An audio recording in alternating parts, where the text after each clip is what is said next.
नमस्कार दोस्तों, स्वागत है आपका मेरे चैनल मेड हेल्थ सपोर्ट में। और दोस्तों, आज की इस वीडियो में हम बात करने वाले हैं प्रोटीन की कमी के बारे में, यानी कि प्रोटीन डेफिशिएंसी के बारे में।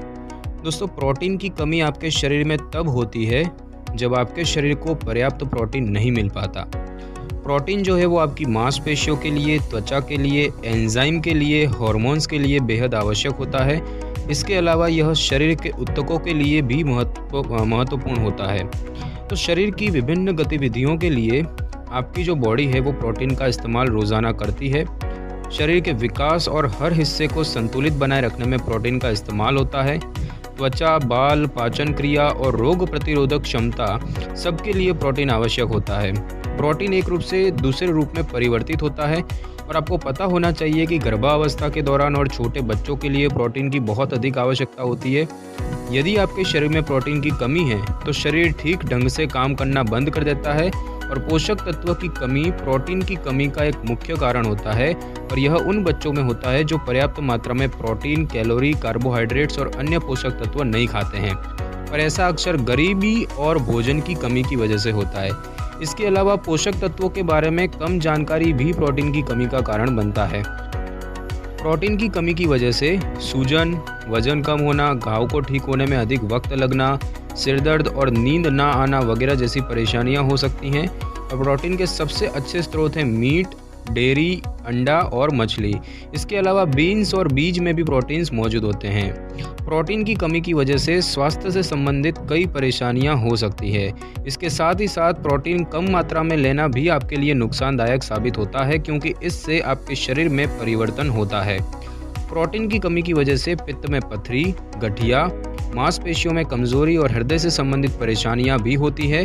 और प्रोटीन की कमी का इलाज बहुत आसान है, लेकिन डॉक्टर के माध्यम से इस बात का पता जरूर लगाएं कि आपको प्रोटीन की कमी है या नहीं। एक बार जब पता चल जाए कि आपको प्रोटीन की कमी है तब जल्द से जल्द अपना इलाज करवाएं, साथ ही वह उपाय काम में लें जिससे आपकी प्रोटीन की कमी को दूर किया जा सके।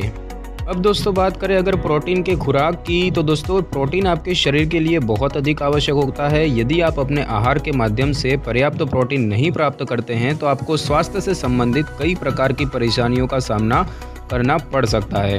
हालांकि इस बात पर कई राय हैं कि एक दिन में कितना प्रोटीन खाना चाहिए। एक दिन में कितना प्रोटीन खाना चाहिए यह आपके वजन पर निर्भर करता है। वयस्कों को 0.8 ग्राम प्रोटीन अपने प्रति किलो वजन के हिसाब से खाना चाहिए, जिसका मतलब है कि आमतौर पर एक निष्क्रिय दिनचर्या वाले या कम एक्टिव लाइफस्टाइल वाले पुरुषों को रोजाना 56 ग्राम प्रोटीन जो है वो खाना चाहिए। और इस तरह की महिलाओं को रोजाना 46 ग्राम प्रोटीन खाना चाहिए। दोस्तों, बात करते हैं कि प्रोटीन की कमी के लक्षण क्या देखने को मिलते हैं। तो दोस्तों, जैसे कि पेट बढ़ना, थकान और चिड़चिड़ापन होना, सूजन और त्वचा का फूलना, टूटा नाखून या खराब नाखून, त्वचा में सूजन और लाल चकत्ते पड़ जाना, बच्चों की लंबाई बढ़ने में परेशानी या लंबाई ना बढ़ना, बालों का रूखा या कमज़ोर होना जो आसानी से टूट जाते हैं और अपना रंग खो देते हैं, बार बार किसी इन्फेक्शन की चपेट में आना या गंभीर या अधिक समय तक इन्फेक्शन की चपेट में रहना, मांसपेशियों में कमज़ोरी आना। जब आहार के माध्यम से आपको पर्याप्त मात्रा में प्रोटीन नहीं मिलता है तब आपका शरीर महत्वपूर्ण ऊतकों और शरीर को ठीक ढंग से चलाने के लिए हड्डियों से प्रोटीन प्राप्त करता है। और हड्डियों से प्रोटीन प्राप्त करने की वजह से एक समय के बाद मांसपेशियों को हानि पहुंचती है। अगर हम बात करें कि डॉक्टर से कब मिलना है, तो लगातार वजन कम होना, इन्फेक्शन, अचानक मूड और भूख में परिवर्तित होना, यह सभी लक्षण प्रोटीन की कमी को दर्शाते हैं।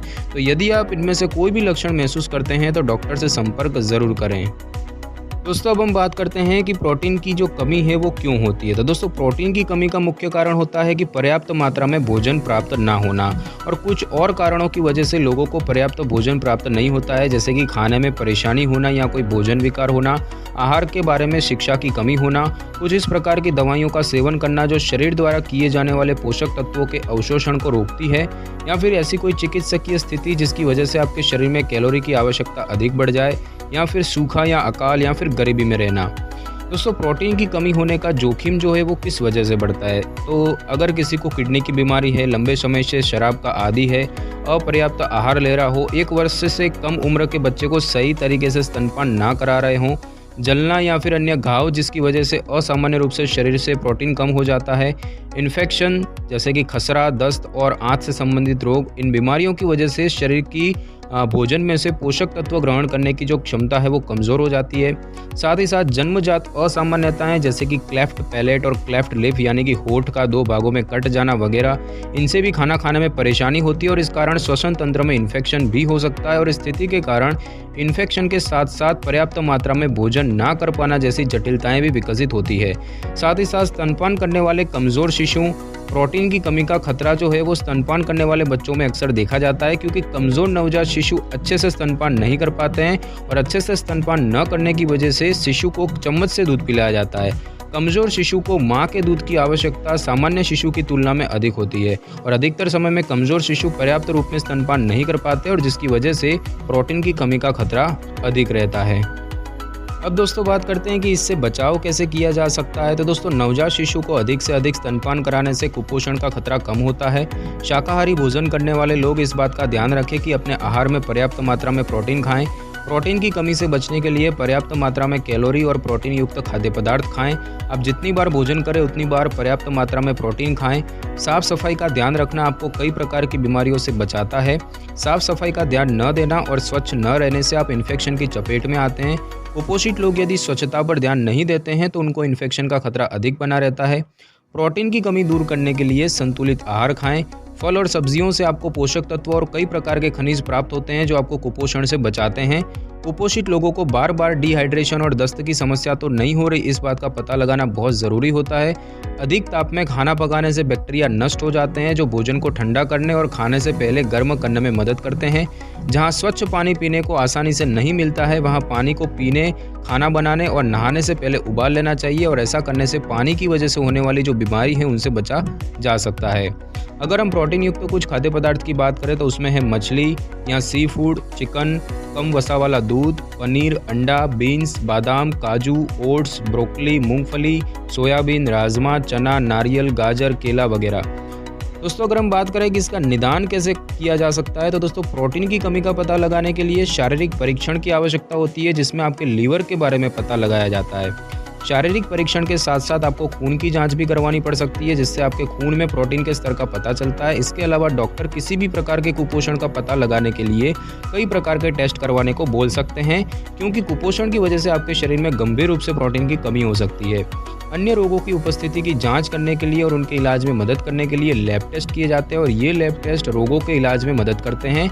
इनके अलावा कुछ टेस्ट भी रोग के इलाज में मदद करते हैं जैसे कि HIV टेस्ट हो गया, स्टूल माइक्रोस्कोपी उसकी मदद से पाचन तंत्र में परजीवी की जांच, माइक्रोस्कोपी की मदद से मूत्र नलियाँ मूत्र पथ में इन्फेक्शन की जांच, एनीमिया का पता लगाने के लिए ब्लड काउंट और ब्लड हीमोग्लोबिन की जांच, सफ़ेद रक्त कोशिकाओं की गिनती जिससे कि इन्फेक्शन का पता चलता है। साथ ही साथ चेस्ट रेडियोग्राफ के माध्यम से टीबी रोग और फेफड़े से संबंधित अन्य जोखिम की जांच भी की जाती है। अब दोस्तों बात करते हैं कि इसका इलाज कैसे किया जा सकता है। तो दोस्तों प्रोटीन की कमी को दूर करने के लिए सबसे बेहतर इलाज है स्वस्थ और पौष्टिक आहार। खासकर प्रोटीन की कमी के शुरुआती दिनों में इलाज के रूप में अधिक से अधिक प्रोटीन और कैलोरी खाएं। डॉक्टर आपको प्रोटीन सप्लीमेंट खाने की सलाह देते हैं। इसके अलावा प्रोटीन की कमी को दूर करने के लिए अधिक से अधिक प्रोटीन युक्त खाद्य पदार्थ खाएं या प्रोटीन युक्त तरल पदार्थ का सेवन करें। यदि आप मुंह के माध्यम से प्रोटीन नहीं खा पा रहे हैं तो आपको नेजोगैस्ट्रिक ट्यूब के माध्यम से प्रोटीन खिलाया जाता है। दोस्तों नेजोगैस्ट्रिक ट्यूब एक ऐसी ट्यूब होती है जो आपके नाक से होकर आपके पेट तक जाती है।